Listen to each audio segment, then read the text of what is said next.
Today, we're diving into one of the most controversial and explosive chapters in modern American history. It's a story that connects a secret war fought deep in the jungles of Central America to a drug crisis that absolutely tore apart cities right here at home. And at the very heart of this whole thing is one big, unavoidable question. Did the CIA, in its mission to fight communism, end up helping to fuel the crack cocaine epidemic? We're going to walk through the evidence, meet the key players, and look at some of the really stunning official admissions.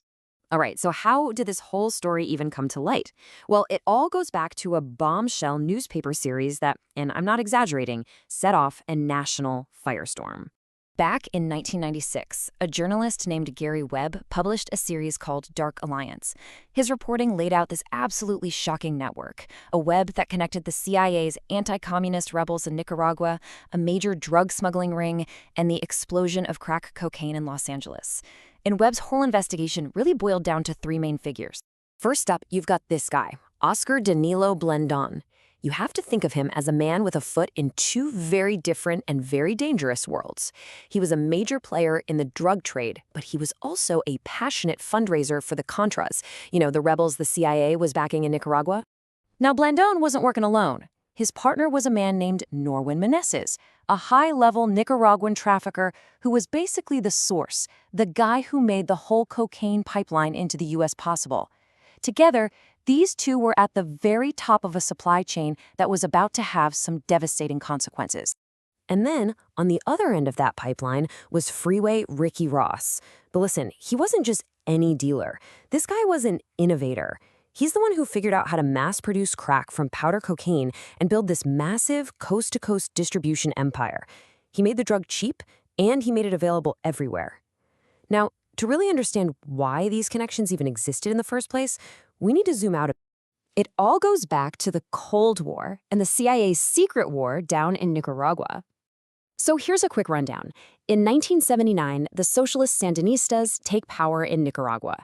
The Reagan administration, fearing another Cuba, immediately starts backing the anti-Sandinista rebels, the Contras.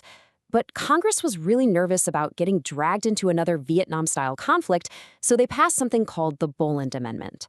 This law cut off all official U.S. government funding for the Contras, leaving the CIA with a really big problem. So the crucial question is right here. With all the official money gone, how did the CIA possibly keep their secret war going? Well, the answer, according to Webb's investigation and, as we'll see, later government reports, was found in a very dark alliance indeed.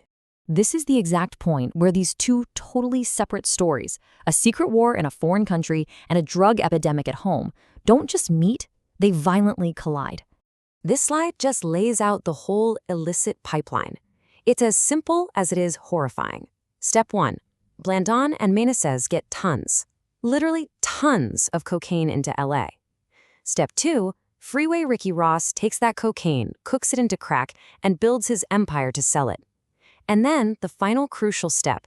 The profits from all those drug sales are laundered and funneled right back to Nicaragua to buy weapons and supplies for the CIA's Contra army.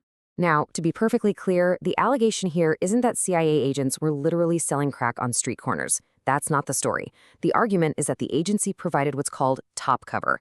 In other words, they allegedly protected these guys, their Contra-funding assets, from investigation and prosecution, basically allowing them to operate without fear of being busted, all while they flooded American communities with drugs to fund a foreign war. After Webb's series sparked this massive public outcry, the government was pretty much forced to investigate itself.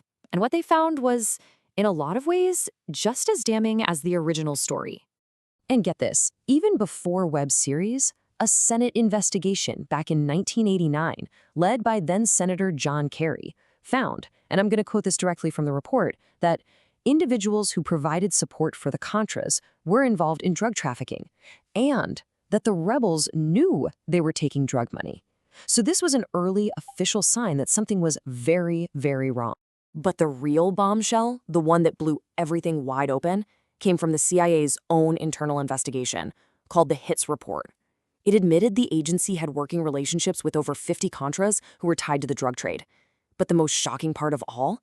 It revealed a secret 1982 agreement with the Department of Justice, a memo that specifically said the CIA did not have to report drug smuggling by its assets.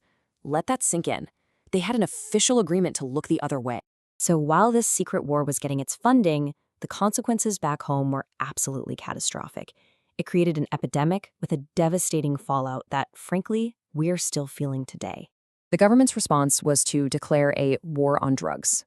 This led to the now infamous 100-to-1 sentencing disparity.